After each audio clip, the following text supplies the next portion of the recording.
have passed the stages of building our temple. We've come into the kingdom. And now that we are in it, it's possibly just something that we have to stay in to feel the presence of whatever the kingdom connotes. It's not going to take 6 days or 5 days or 4 days to make the journey from earth to heaven. Maybe we've consolidated quite a bit.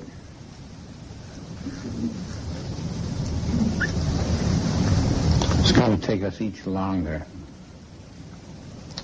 The idea is that when we have reached the level of graduation, have come to the 7 angels who are represented in the Bible by the 7 angels who carry the vials, that carry the message, that eliminate all that is unlike God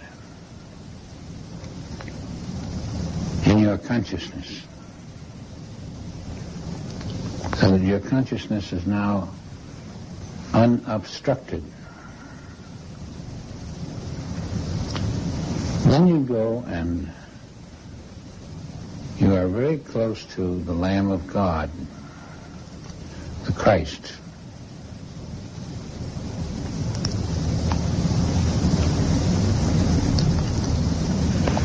I want to luxuriate in that presence. It just happens that the world celebrates that presence today. But we're celebrating the inner presence, not celebrating the outer presence.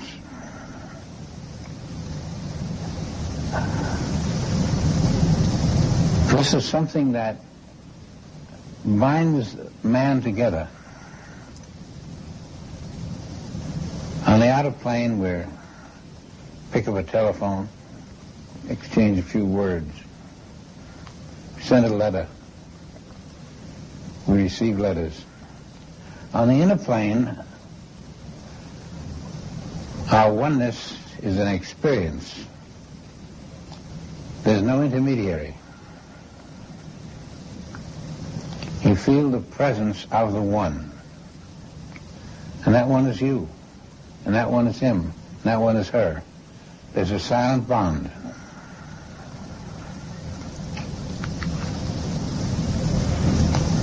And in that silent bond, you are unobstructed.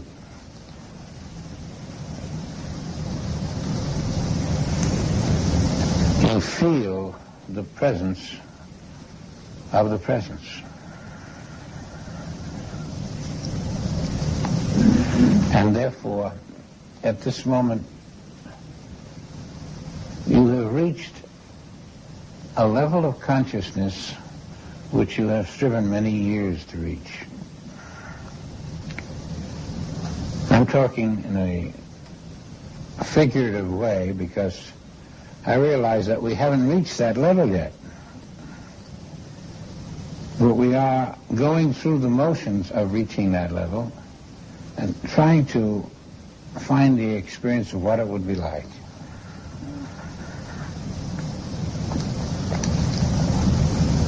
So at a touch of the finger, you're one with a fellow in anywhere in the world, and he with you. At a touch of the finger, any information you need about anything in the spiritual universe is there.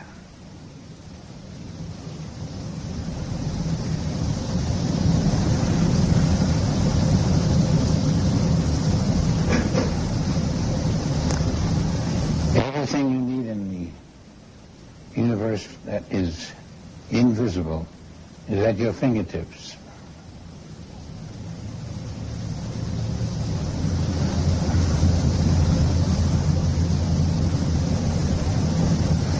You pass the human scene.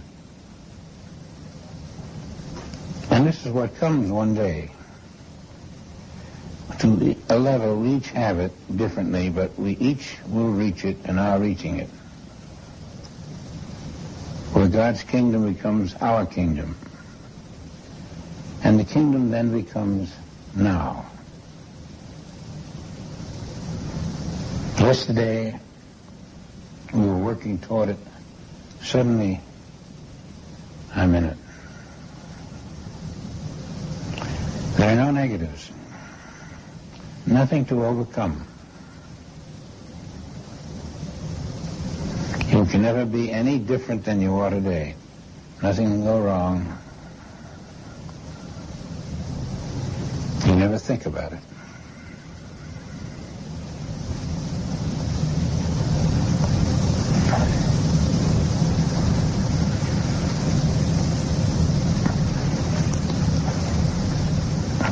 To be in this idyllic state is the end result of knowing God aright. All that I have is thine. And you finally come into having all that God has.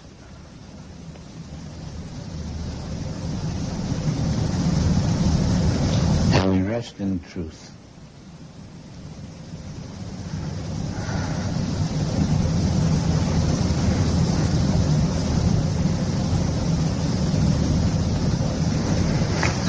Paths that have to be worn before you can reach this state. And we're going through them right now. Each of us represents a path on the way. This is the end of the path.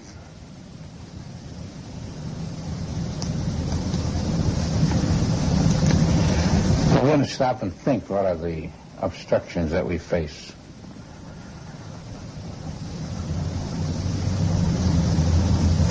What is preventing us from walking into the kingdom? What is holding us here in the fourth state?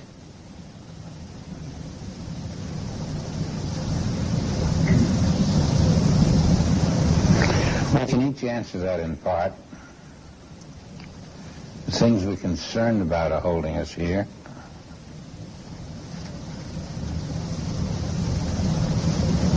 You're concerned about what you're going to do on Tuesday morning. You're going to a job, or your husband's going to a job. There are some deals pending.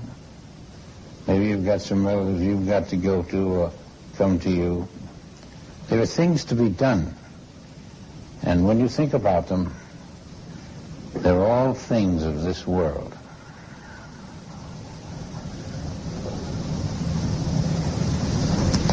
I don't know who's here. I won't even ask. But who's here who will not be doing things of this world on Tuesday?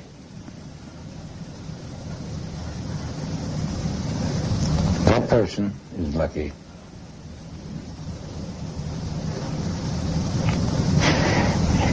He or she is accepting something that we, who are busy on Tuesday with things of this world, whether they're joy or not, we don't know about. We just know that we have to do certain tasks. The task of that individual won't come to him until Tuesday. He won't even know what he's going to do Tuesday until it happens. And it will be something that has been sent from the invisible, something measured out to his needs and something he can handle.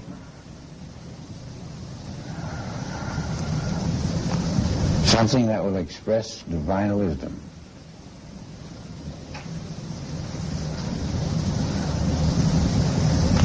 There's a nowness in spiritual living. See, all the clocks are turned away. No one can tell you the time in heaven. You wouldn't think of walking up to an individual and saying, what time is it? What time do I catch that train? I've got to be here at 4 o'clock. There are no clocks in heaven. There are no clocks in spiritual consciousness. God doesn't run by time. It's one of the cluttering details that disappears. You say, well, they don't get things done then properly. They're not synchronized. But I don't know how to do it. Synchrony is above time, doesn't include time. It seems that what you have to do is done at the right moment. Where you have to be at the right moment. Of course, it only takes a second to get there. Movement is different. What you have to do to get in the car, to ride to another town, 50 miles or 60 miles or 30 miles, the time involved, it isn't there in the seventh heaven. You're there. It's consciousness that travels quicker than the speed of light.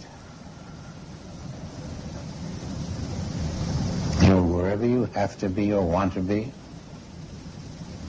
instantly. You are there already, right now. It's all within your own being, which is omnipresent.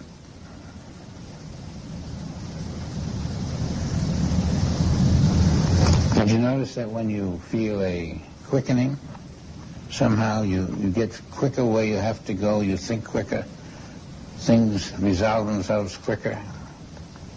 You don't know how you get so special at the time that your thinking is a little bit, it's just so lucid that you just have to think of something, to think of thinking of something, and there it is.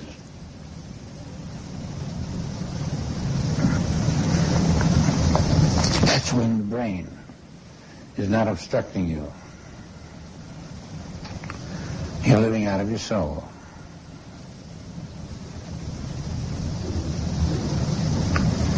We want to move into our soul now. We want to see what it's like to live without a brain mechanism that ticks away, and someday doesn't tick away. The thing that separates us from not being alive at one time, it's our source of life, our activity, all we do, everything passes through your brain. Everything. You're really living in your brain. And to think that someday this tool, which seems to us to be a miraculous tool, we don't have it anymore. So this tool must have been copying something. It did a pretty good job, but it was copying something. And this tool becomes a little slower. The vision that it controls becomes a little blurred. The hearing that it controls can't quite make it out.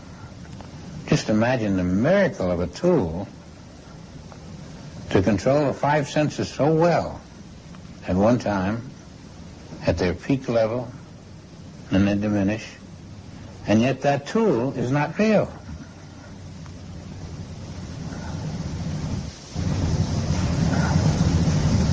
Something else is real.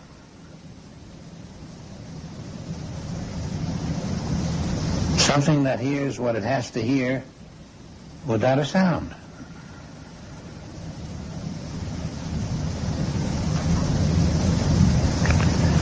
Do you know that you have that hearing without a sound? And that you can see without eyes? And that you will see without eyes? You will hear without ears? This is the miracle of the soul. And it's possible to practice the use of the soul.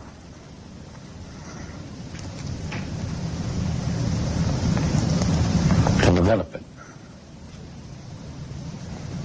Many artists, in their great moments, see things that their mind doesn't see, their eyes don't see. They themselves don't even know they've been lifted up to a soul level. Colors have more definition.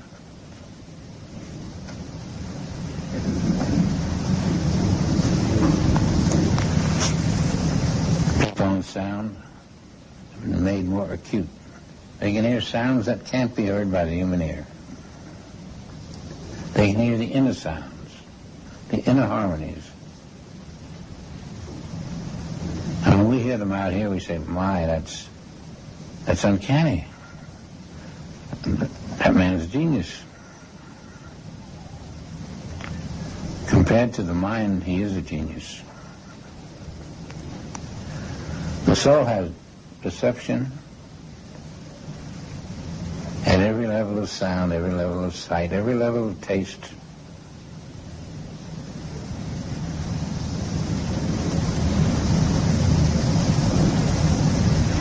And the soul is available to us.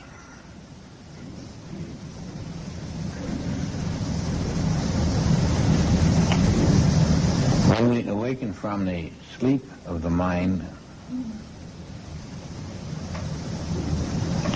which works in matter, which works in friction. Everything is without friction then, completely fluid.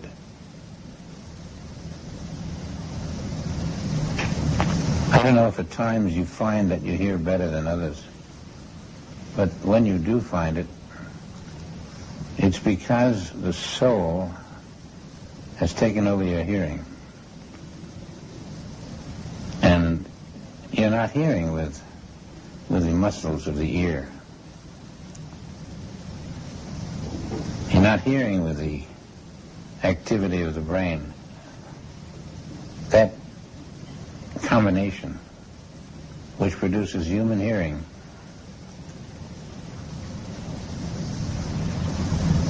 it loses its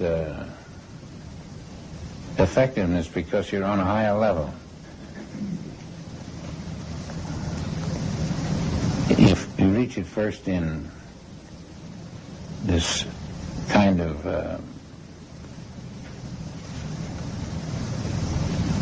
fourth-dimensional hearing, which is really the kind of extrasensory perception brought up to its limitation and then above it. In other words, you're converted into an ear. You hear anything you have to hear, anywhere in the world. But you don't hear it on sound waves. You don't hear it on radio waves. You hear it on a soul wave.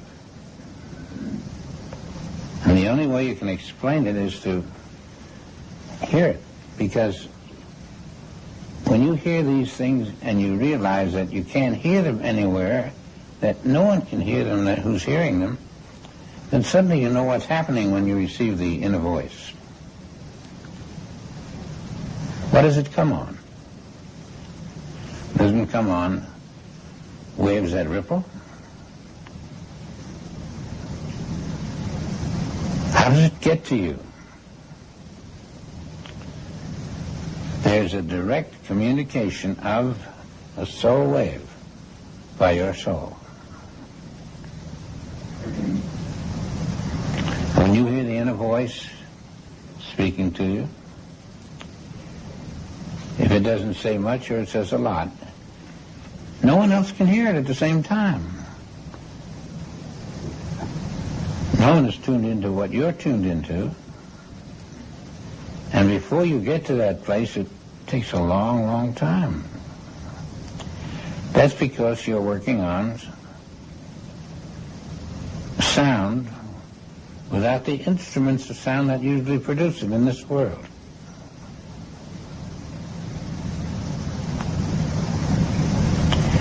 That's why the receptivity to the inner voice, the still, small voice, is so transfixing. You may be deaf, actually, may not even be able to hear people. And yet when you hear the inner voice, no one can take it away. It doesn't depend on your mechanisms. It would be interesting if a person were deaf, were able to hear the inner voice, and I'm sure there are quite a number. I'd rather be the person who hears the inner voice and is deaf than the one who hears everything but can't hear the inner voice. Sight is the same way. To look directly into the kingdom of heaven, though you're blind. Or to look at this world and be able to see it.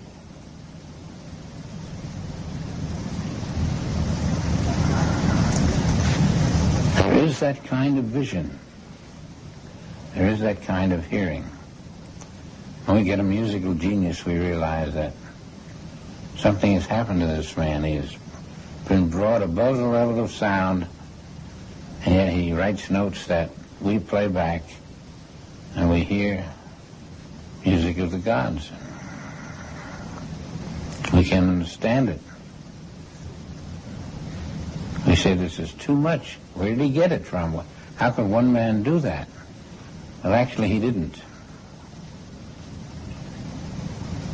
It's just that he was tuned into something greater.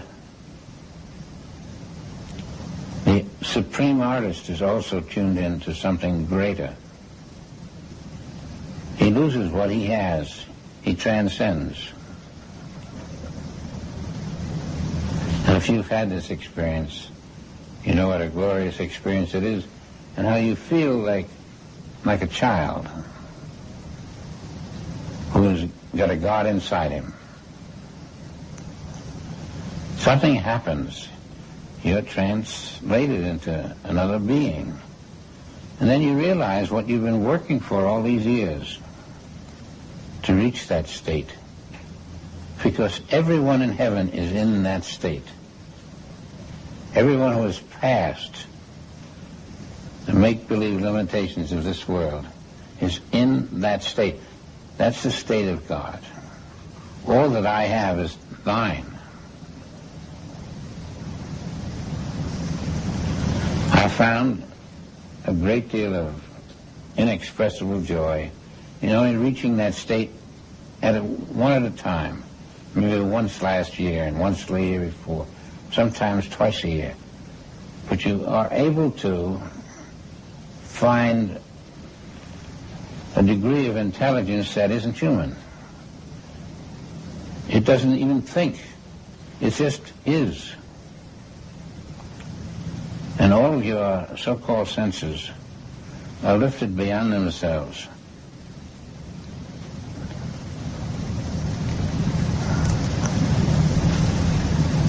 Sound, sight, all that. It's like one infinite sense.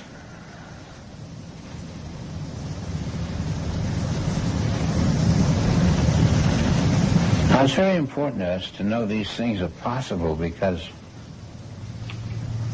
there's no point in striving to attain something that isn't attainable. And we're not striving to attain that particular type of vision or hearing. It's just that we will. It's automatic. And if we're properly prepared, something happens. And when you're properly prepared in a meditation, for example,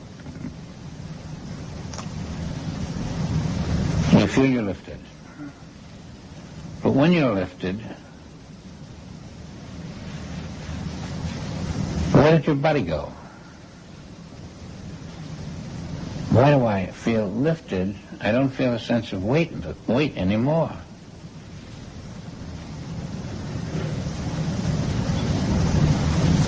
There was no body to be lifted. You were relieved of the illusion of body.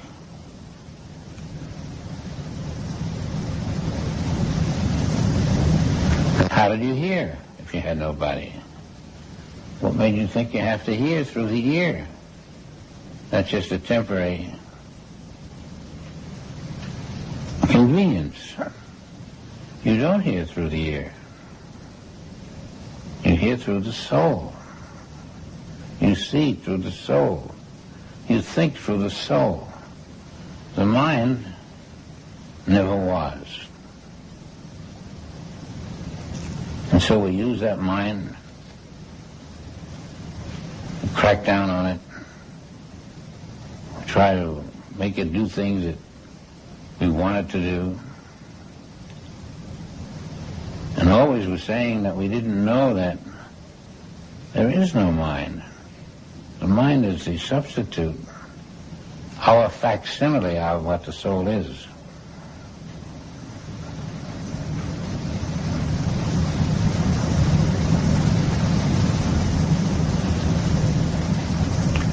You're going to be in soul consciousness when you translate.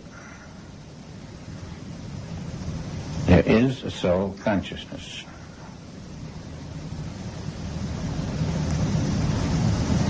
You won't be thinking anymore. And yet you'll know all you must know without thought. Take no thought for your life. Get into soul consciousness.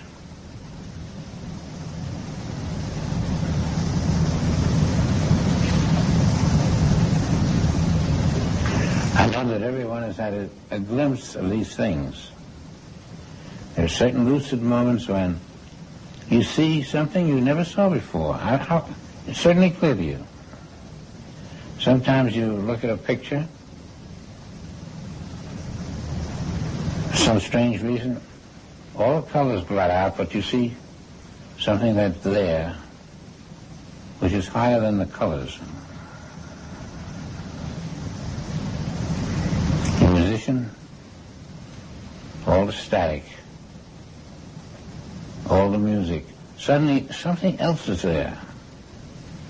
It's a celestial song. That's why when you play certain music you say, this is heavenly. Unconsciously you have said what it really is. Heavenly.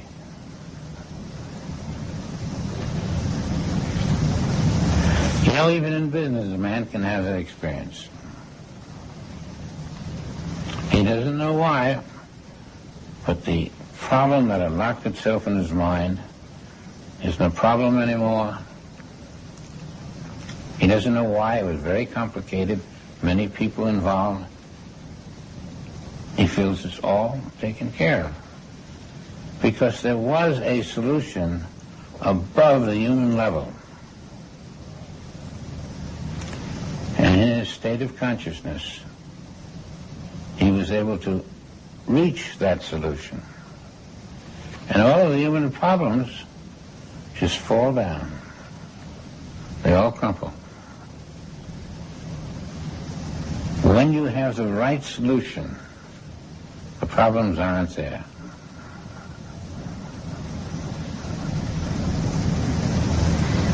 And when you live a certain way, when you find what might be called the mechanism, the invisible mechanism of life,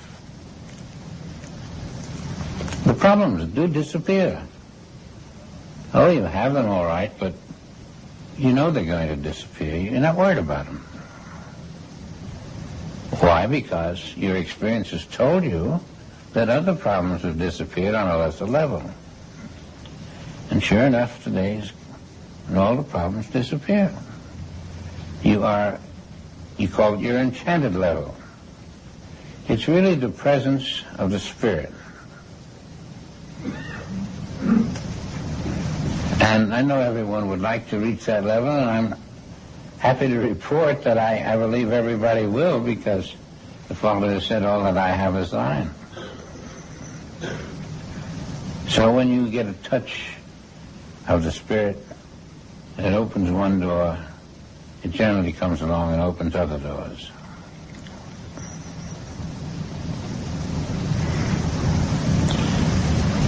Having come this far, let's consolidate it into a little meditation at the moment and get the feel of the unobstructed universe, spirit which floats in at a level different than the mental levels, the consciousness being divine, handling everything at the divine level, which is no level because it's infinite.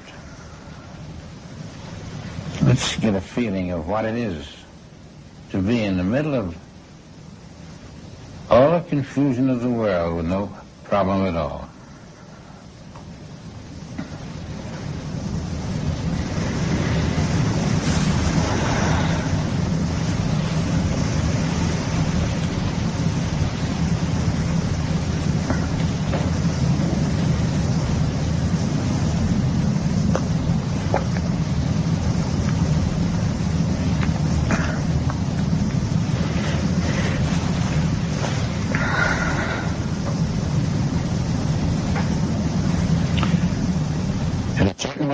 You'll feel a certain kind of confidence.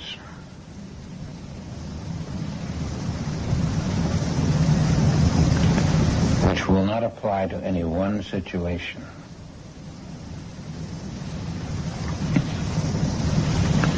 If you had a complicated problem in any field, when that moment arrives, a solution is in the wing.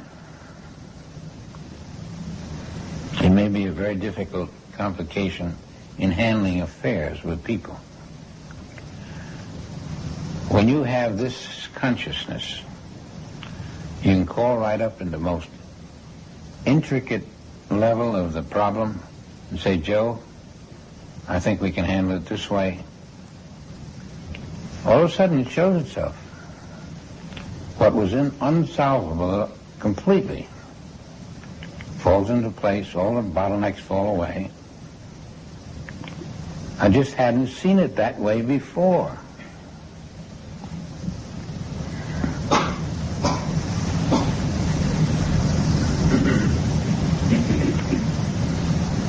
And I mean, there's no limitation to what's possible, because when you realize the solution, sometimes you may be told to do things that you wouldn't normally think you could do. This might involve 7 movements in a certain place, and my God, who would do that? Well, Spirit says this is how you do it. Nothing too small, nothing too great, but every situation can be handled from the truth standpoint at the spiritual level. Doesn't matter how bad it looked in the human.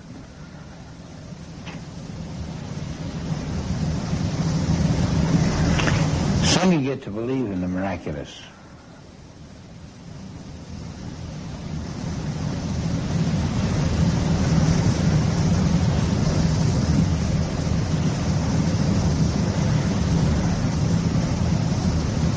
And some you're performing in the miraculous. I know we haven't reached the point yet where we go through the wall. But how can you miss when the wall is matter and you will be aware of your spirituality?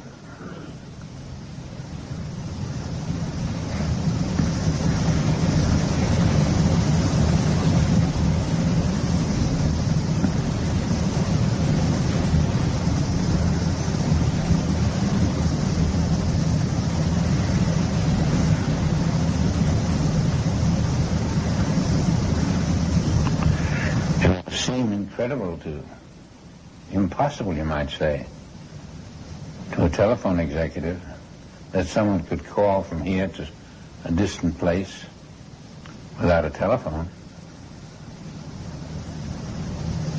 But it's rather commonplace in the spirit.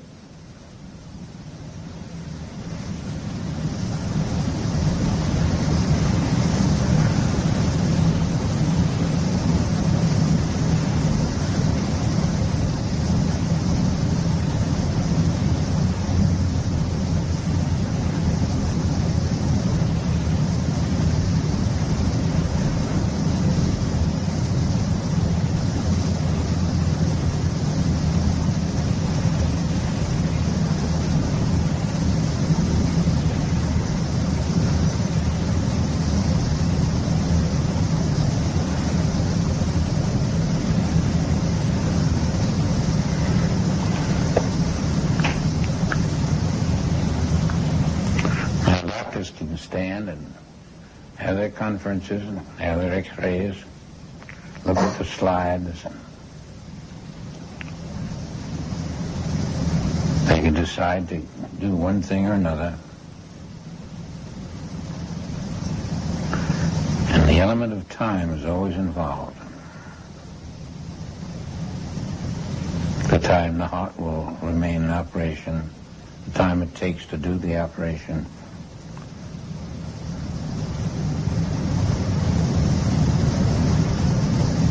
Spirit, the element of time is not involved.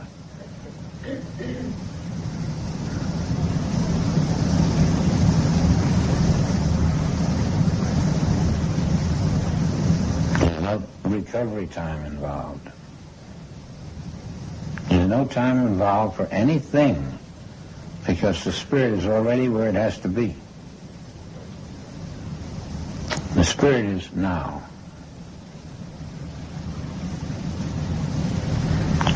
You find that something wonderful has happened, even for a space of time, that you're in a different thing in time, and it seems that everything you touch, it just responds automatically. You're in a now state, and you can't reach it by thinking about it or planning it. It has to happen.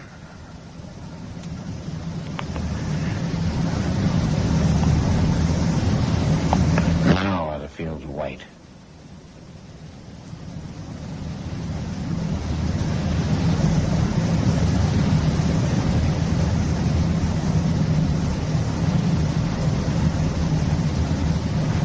An enchanted state, that elevation,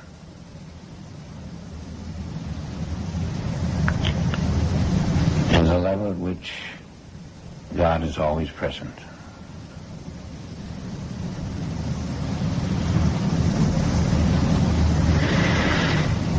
That's why some healings are instantaneous.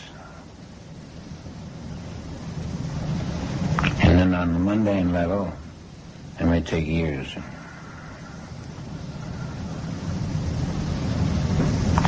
That's why the healings of Jesus seem to be right now. He was able to live in the now. He couldn't live any other way. That's the way Spirit lives.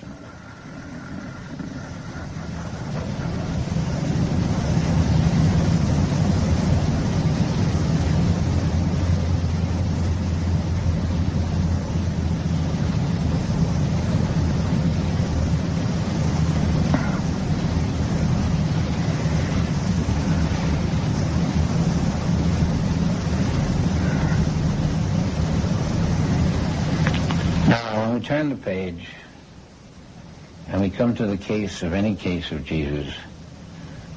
The reader is seeing it one way in time, and Jesus is seeing it in the timeless now. But the reader can see it in the timeless now too.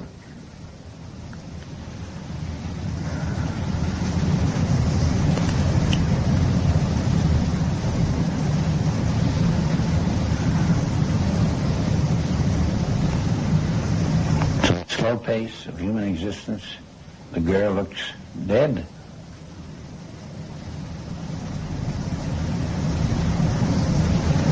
To the infinitely faster, speedier face of the Christ, she's very much alive.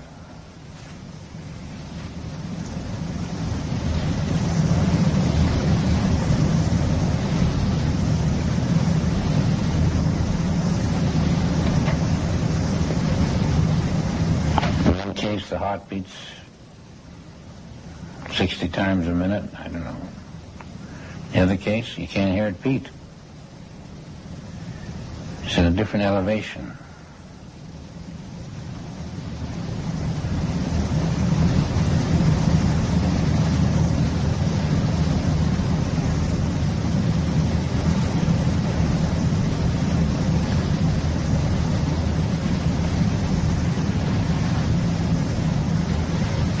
That you find at the moment that we're at a higher level than we were when we started.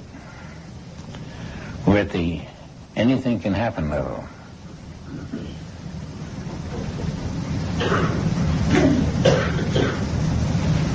I'd like you, therefore, raise your soul. Make an effort to. And let your soul become aware of all the people who depend on you, and you become aware of them. Feel the oneness. Feel your there-ness and their here-ness now.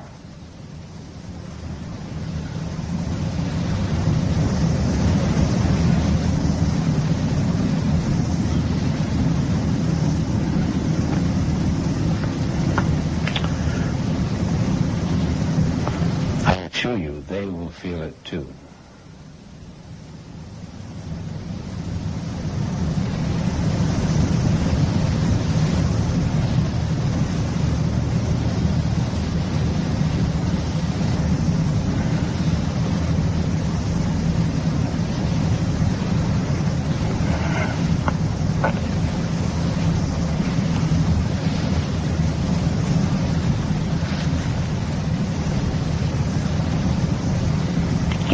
People closer to you than they are in the human field. They're so close that you can touch their invisibility.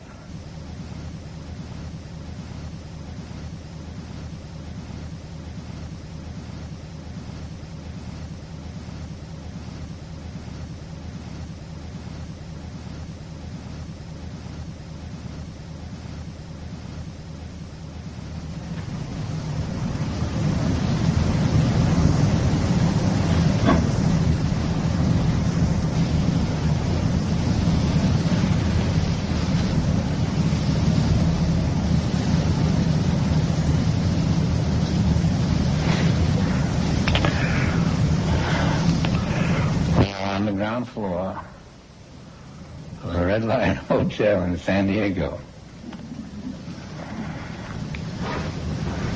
I'm just reminding you